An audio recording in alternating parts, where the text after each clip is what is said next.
చీరలు గాజులు వేసుకోవాలి. మీరు రిజైన్ చేయకపోతే స్పీకర్ గారు నిర్ణయం తీసుకున్న కంటే ముందే మీరు రిజైన్ చేసి ఎలక్షన్లో కోరి, లేదు అంటే ఈ 2 రోజులలో మీరు పోలేదంటే ఖచ్చితంగా ఈ చీరలు గాజులు మీ ఇంటికి కొరియర్ చేస్తా, అడ్రస్ కొని కొరియర్ చేస్తా, గ్యారంటీగా చేస్తా.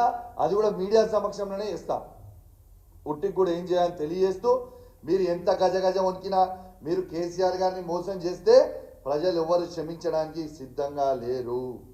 ఖచ్చితంగా మళ్ళా మేము కేసీఆర్ గారి నాయకత్వంలో ఈ 10 నియోజకవర్గాలలో ఖచ్చితంగా మళ్ళా బీఆర్ఎస్ పార్టీ జెండా ఎగిరేపోతా ఉన్నామని చెప్పి సందర్భంగా తెలియజేస్తా ఉన్నాను. ఎలక్షన్లు రావడం తథ్యం. మీరు అవునన్నా కాదన్నా, మీకు ఇష్టం ఉన్నా ఇష్టం లేకుండా మీరు చేసిన మోసానికి ఎలక్షన్లు రావడం తథ్యం.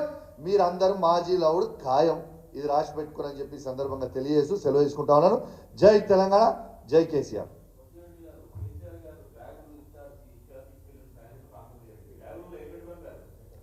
ఈ బ్యాగ్లో ఏం పెట్టి మెటీరియల్ పంపినాం.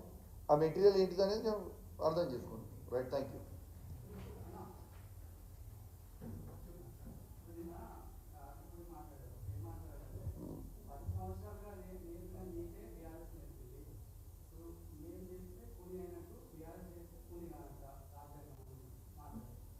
నేను స్ట్రేట్గా అడుగుతున్నా, ఈ 10 ఇయర్స్లో కేసీఆర్ గారు ఒక్కరికి ఇండివిజువల్గా కండువ కప్పింది మీరు చూపిస్తే నా ఎమ్మెల్యే పదవికి నేను రాజీనామా చేస్తాను. నంబర్ 1. నంబర్ 2, అందరినీ కూడా కేసీఆర్ గారు పార్టీని ఇట్లా ఇండివిజువల్గా తీసుకోలే, ఎవరిని పార్టీని వాళ్ళ సిఎల్పిని బీఆర్ఎస్ పార్టీలో విలీనం చేసిరు తప్పితే వాళ్ళు వచ్చి ఎవరికి కూడా కేసీఆర్ గారు ఇండివిజువల్ కండువ కప్పలేదే ఇక్కడ. రెండోది, అసలు స్టార్ట్ చేసింది ఎవరా? ఈ సంస్కారాన్ని స్టార్ట్ చేసింది ఎవరు? కాంగ్రెస్ పార్టీ కాదా? 2009లో వైఎస్ రాజశేఖర రెడ్డి గారు కాదా? 2007లో సారీ, వైఎస్ రాజశేఖర రెడ్డి గారే కదా తెలంగాణ వాదాన్ని ఖతం చేయాలని ఒక ఉద్దేశంతో ఆ రోజు వైఎస్ రాజశేఖర రెడ్డి గారే కదా ఆనాడున్న టీఆర్ఎస్ పార్టీలో ఉన్న ఎమ్మెల్యేలను తీసుకొని కాంగ్రెస్లో చేసుకుంది. ఇది చేసింది, ఈ సంస్కారాన్ని స్టార్ట్ చేసిందే కాంగ్రెస్ పార్టీ. Thank you.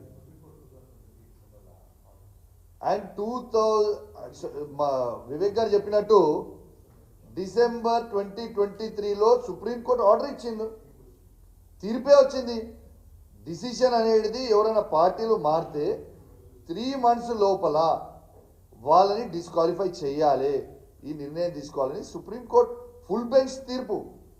రెండోది, అసలు ఇవన్నిటికీ దీనికి చట్టం తెస్తా అన్నది వాళ్ళ రాహుల్ గాంధీ గారే కదా. మీకు నిన్నగాక మొన్న ప్రెస్ మీట్లో చూపించిన రాహుల్ గాంధీ గారే చెప్పిండ్రు, పార్టీలు ఒక్క పార్టీ మీద గెలిచి ఇంకొక పార్టీ మారితే ఇమీడియట్గా వాళ్ళ పదవి డిస్క్వాలిఫై అయిపోయేలాగా ఇమీడియట్గా చట్టం తీసుకొస్తా అన్నది రాహుల్ గాంధీ గారే కదా.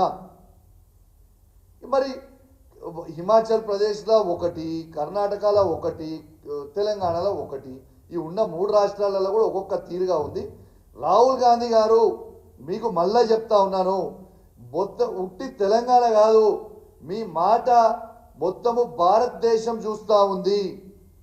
Entire country is watching your party's decision in Telangana.